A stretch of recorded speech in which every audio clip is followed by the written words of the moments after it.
इसी तरह अगर हम ड्रैप की मिसाल लें तो बतौर रेगुलेटर इसकी क्या जिम्मेदारी है?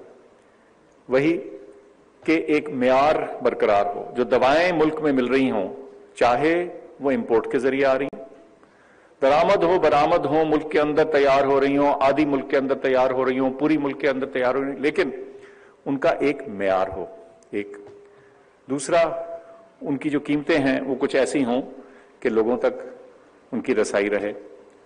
और आखिर में ये कि कीमतों को ठीक करते करते ये ना कर दें कि वो नापैद हो जाए, कई दफा हम वो भी कर देते हैं।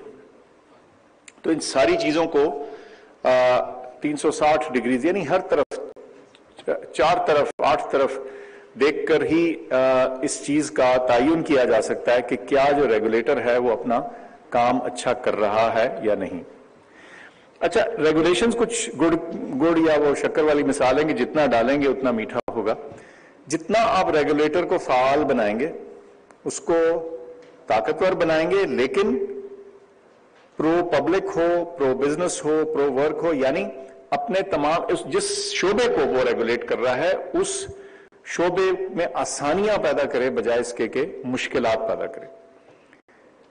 अब इस सूरत हाल में ड्रैप की बड़ी सख्त जिम्मेदारी आ जाती है और ये आसान काम नहीं है। और मैं समझता हूं कि जो हमारे साथी ड्रैप के बैठे हैं, ये आपको सवाल जवाब भी बड़े देने पड़ते हैं, कभी मीडिया से, कभी दीगर इदारों से, कभी हुकूमत से, अवाम से।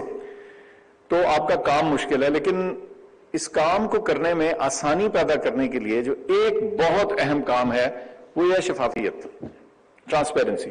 जो काम आप सबके सामने करते हैं उसमें ज्यादा बहस नहीं रह जाती। अब एक एप्लीकेशन आती है, एक सबमिशन आती है कि जी हम ये दवा रजिस्टर करना चाह रहे हैं या लाइसेंस करना चाह रहे हैं, और अगर उसका तरीकाकार जो है वो ढका छुपा हो, फाइलों के फीतों के अंदर बंद और छुपा हुआ हो, तो उस खुफिया कार्रवाई में अगर आप काम ठीक भी कर रहे हों तो देखने वाले को शक पड़ जाता है कि बात ठीक नहीं। इसलिए बहुत अहम है कि जो आप काम करें हत्तल वसा, सिवाय इसके को बहुत वो कोई कौमी सीक्रेट ना हो, उसके अलावा वो चीज सामने एक शफाफ तरीके से, एक मुस्तनद तरीके से और लगातार एक बराबरी, एक यकसानियत से जब वो आप कर रहे होते हैं तो कोई एतराज नहीं कर सकता। तो मैं समझता हूं कि आपका काम बहुत मुश्किल है, ड्रैप की टीम, लेकिन उसको आसान बनाने के लिए आप इसमें शफाफियत लेके आए। कभी मत घबराएं। मेरी कई दफा यहां बैठे हैं अमानुल्लाह साहब, उनसे बात होती है तो प्राइसेस के बारे में कि इसको सामने अपनी वेबसाइट के ऊपर ले आए। जितना चीज आप सामने ले आएंगे, पब्लिक का कॉन्फिडेंस आपके काम में बढ़ जाता है। मैं आपको एक छोटी सी मिसाल देता हूं पीएमसी की। वो एक इदारा है रेगुलेटर जिसको हमने रिफॉर्म किया बजरिया लेजिस्लेशन, कानून के जरिए, और उसका सारा स्ट्रक्चर तब्दील किया और हमें बहुत सुननी पड़ी उस मामले में। किसी ने कहा जी आपने तो ये कर दिया और वो कर दिया और इसको ऐसे कर दिया और वैसे कर दिया। लेकिन जब आप इफेक्टिव रेगुलेशन करना शुरू करते हैं और उसको कंसिस्टेंटली, फेयरली और कंसिस्टेंटली, लगातार तरीके से और मुनसिफाना तरीके से रेगुलेट करते हैं, खुद ब खुद म्यार बढ़ता है, कीमतें गिरती हैं क्योंकि कंपटीशन आता है।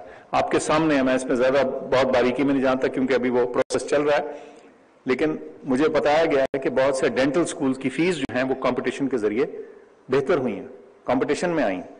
इसी तरह मैं समझता हूं कि हम जब अपने रेगुलेटर्स को वो आजादी देंगे कि वो फ्रीली रेगुलेट कर सकें, किसी दबाव में ना आए, लेकिन उनका तरीकाकार जो है वो ऐसा हो जो किसी को भी दिखाया जा सके सामने। शोबा तिब में रेगुलेटर डॉक्टरों की काबिलियत को यकीनी बनाता है। रेगुलेटर जितना फाल होगा, मुतालिका शोबा उतना ही फायदेमंद होगा। रेगुलेट करने का मकसद मयार को यकीनी बनाना है। मुआविन खुसूसी सेहत डॉक्टर फैसल